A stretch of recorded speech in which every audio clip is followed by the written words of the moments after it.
चंबा का Pandit Jawaharlal Nehru medical college बनने से पहले से लेकर बनने के बाद तक विवादों में अपनी भूमिका को निभाता आ रहा है। आपको बता दें कि बड़ी जद्दोजहद के बाद इस मेडिकल कॉलेज में मरीजों की सुविधा के लिए डायलिसिस की सेवा को शुरू किया गया था, पर कुछ समय से चंबा में डायलिसिस की सेवा बंद होने से लोगों को अब भारी दिक्कतों का सामना करना पड़ रहा है। अब जिले के दूधराज ग्रामीण क्षेत्र के लोगों को दूसरे जिले कांगड़ा में जाकर अपने मरीजों का डायलिसिस करवाना पड़ रहा है, जिस कारण मरीजों के साथ उनके तीमारदारों को भी भारी दिक्कतों का सामना करना पड़ रहा है। उधर पंडित जवाहरलाल नेहरू मेडिकल कॉलेज चंबा के अधिकारियों ने इस समस्या के बारे में बताया कि डायलिसिस सेवा प्रदान करने वाली कंपनी में बदलाव होने के कारण ये समस्या उत्पन्न हुई है। हालांकि मेडिकल कॉलेज प्रबंधन ने लोगों की दिक्कतों को देखते हुए सिविल अस्पताल नूरपुर में डायलिसिस की वैकल्पिक व्यवस्था कर दी है। साथ ही मरीजों के आने जाने के लिए एम्बुलेंस सेवा उपलब्ध करवाने की बात भी कही है। मेडिकल कॉलेज प्रबंधन का दावा है कि 1 सप्ताह के भीतर औपचारिकताओं को पूरा करने के बाद डायलिसिस सेवा को पुनः बहाल कर दिया जाएगा। पोस्ट ऑफिस की हार से हूँ, सोनी ब्लॉक की रहने वाली हूँ। यहाँ पे जो इशू था वो डायलिसिस का यही था कि पेशेंट को एकदम से बता दिया गया कि अभी आपको यहाँ पे अरेंजमेंट कहीं और जाके करना पड़ेगा। पर प्रॉब्लम ये है कि यहाँ पे मैक्सिमम पेशेंट ऐसा है जो फाइनेंशियली उनके पास इतने पैसे नहीं है कि वो कहीं बाहर जाके एक्स्ट्रा डायलिसिस करवा पाएँ। और उससे ज़्यादा बड़ी बात यह है कि इस टाइम पे हीट वेव कंडीशन बन रही है, इतनी गर्मी में पेशेंट बाहर जा भी नहीं सकता, और अगर जाएगा तो हेल्थ का इशू और ज़्यादा प्रॉब्लम हो जाता है। और ये पेशेंट ऐसा है कि जिसे इन्फेक्शन का भी सबसे ज़्यादा रिस्क रहता है। तो हम लोगों को बाहर तो एडजस्ट करना पड़ेगा, लेकिन यहाँ पर रिस्पॉन्सिबिलिटी ये आती है कि अगर इन पेशेंट को कहीं भी बीच में दिक्कत आ जाती है, कुछ भी हो जाता है, तो उसकी रिस्पॉन्सिबिलिटी लेने के लिए कौन बैठेगा फिर। और साथ ही ये चीज़ भी है कि अगर कम से कम टाइम में अगर यहाँ पे डायलिसिस का पूरा प्रॉपर काम करवा दिया जाए तो हमारे लिए और हमारे पेशेंट के लिए सबसे ज़्यादा बेटर रहेगा ये चीज़, ताकि उनको ज़्यादा दिनों तक इतनी गर्मी में बाहर ना भटकना पड़े। तो इस चीज़ का मेन इशू था कि ताकि जल्दी से जल्दी रिजॉल्व हो जाए। आज मैं अपने गांव महला से ये किशोर लाल जी मेरे बड़ी चेन को लेके आया यहाँ पे डायलिसिस के लिए, और ये 4 साल से जो है वो डायलिसिस पे हैं।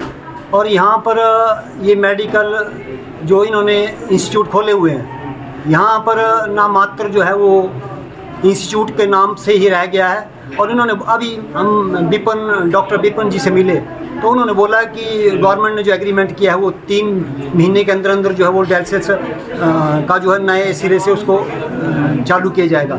लेकिन ऐसा नहीं है, क्योंकि पेशेंट अभी जरूरत है उसको, तो इस ऊना लेके जाओ या दूसरे जगह पे लेके जाओ, ये कुछ मुझे संतुष्ट होने वाली बात नहीं है।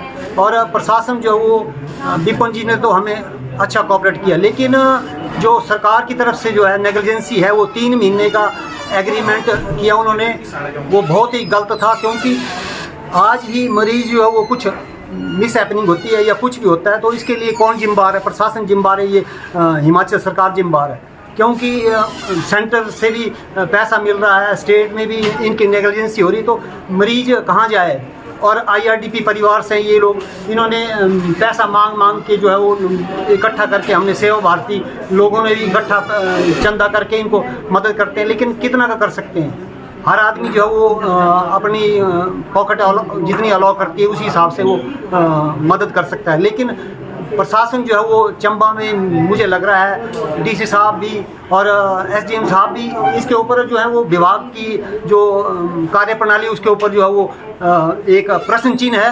और चंबा जो है वो एक पिछड़ा जिला माना जाता है, लेकिन पिछड़ा जिला होने के बावजूद भी यहाँ पर लोग जो है वो उसके लिए तरस रहे हैं, मेडिसिन के लिए या डायलिसिस के लिए तरस रहे हैं, तो बहुत दुख की बात है। धन्यवाद। देखिए मिंद्रू जी, इसमें जो हमारा डायलिसिस यूनिट था मेडिकल कॉलेज चंबा में, वो संजीवनी नाम की एक फर्म थी, उसके पास था पिछले 5 साल से। तो प्रदेश NHM ने जो नया एग्रीमेंट है वो कंपनी MS हंस फाउंडेशन को दिया है।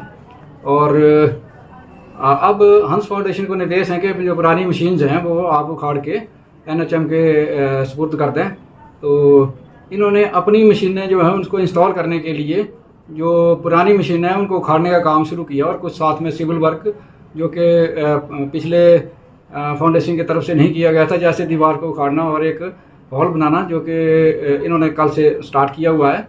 और इस जो पूरी जो ये इन्होंने सिविल का काम शुरू किया है, इसमें पाइपें भी उखड़ रही हैं और बिजली का काम है और दीवार को तोड़ने का काम है। कुछ जो टाइलें नहीं लगी थी वो भी लगनी है। तो इसको लगाने के लिए कंपनी की तरफ से हमें ये बताया गया कि हम इसको 10-15 दिन लेंगे, लेकिन मरीजों के हितों को ध्यान में रखते हुए हमने कंपनी को निर्देश दिए हैं कि सडनली हम ये जो व्यवस्था है ये शट डाउन नहीं कर सकते बिल्कुल भी। और जैसे आपको मालूम है कि चंबा में कोई भी दूसरी अल्टरनेट डायलिसिस का सिस्टम नहीं है, ना ही प्राइवेट है, ना ही कहीं गवर्नमेंट के पास है। तो नियरेस्ट जो हमारा नूरपुर पड़ता है डायलिसिस के लिए। तो कंपनी ने हमारी रिपीटेड रिक्वेस्ट से ये माना कि हम इसको 1 हफ्ते में इसको तैयार करके देते हैं। तो इन बिटवीन जो ग्रीवेंसेस हैं डायलिसिस के पेशेंट्स के वो हम जानते हैं, हमारे जो समस्या है हमारे पूरे ध्यान में है, लेकिन जब कोई चीज़ शिफ्ट होनी है तो वो भी बेटरमेंट के लिए होगी। और आने वाले समय में जो मशीन्स हैं हमारी अभी कम हैं और पेशेंट बड़े ज़्यादा हैं हमारे पास, कम से कम 50 के करीब हमारे पेशेंट यहाँ डायलिसिस यूनिट का फ़ायदा उठाते हैं। तो हमने सरकार को एक पत्र लिखा है जिसमें हमने नंबर ऑफ मशीन्स को इंक्रीज़ करने के लिए 6 से हमने 10 करने के लिए रिक्वेस्ट भेजी है। तो आने वाले समय में मुझे लगता है कि ये हमारी रिक्वेस्ट भी मान ली जाएगी। और जहाँ तक इनके डायलिसिस पेशेंट्स को जो प्रॉब्लम आ रही है अभी इन बिटवीन जो हफ्ते में जो नहीं हो पाएगा, कम से कम 2 डायलिसिस इनके बाहर होंगे, तो उनके हितों को ध्यान में रखते हुए हमने कंपनी को निर्देश दिए हैं कि नियरेस्ट सेंटर जो नूरपुर है इनके लिए इसमें आप इनके स्लॉट बुक कराएं। और हमने इनको जो ट्रांसपोर्ट है उसके लिए पास जारी कर रहे हैं।